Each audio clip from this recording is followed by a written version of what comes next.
Avec Consomag aujourd'hui, tout savoir sur la clause de solidarité entre colocataires. La colocation à 2, 3, 4, 5 personnes, non, je suis pour. Ça fait 2 ans que je suis en colocation, pas avec la même personne. C'est par rapport au prix à Paris. On les avantages, un appartement plus grand, moins cher.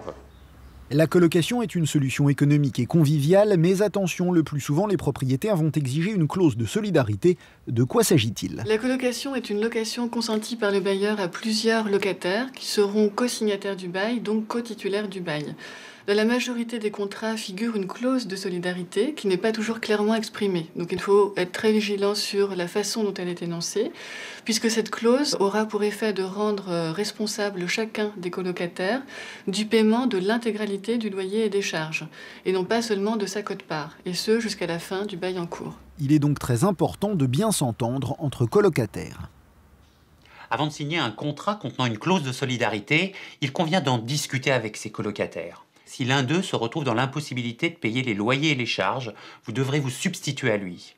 De même, si vous décidez de quitter le logement en laissant d'autres colocataires dans le logement, eh bien, vous resterez redevable des loyers et des charges jusqu'à l'expiration du bail en question.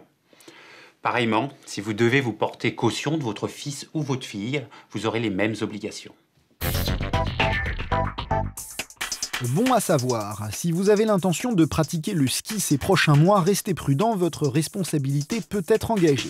Sachez maîtriser votre vitesse et vos dépassements. Enfin, si vous êtes responsable ou témoin d'un accident, prévenez dans les plus brefs délais les secours joignables par téléphone au 112.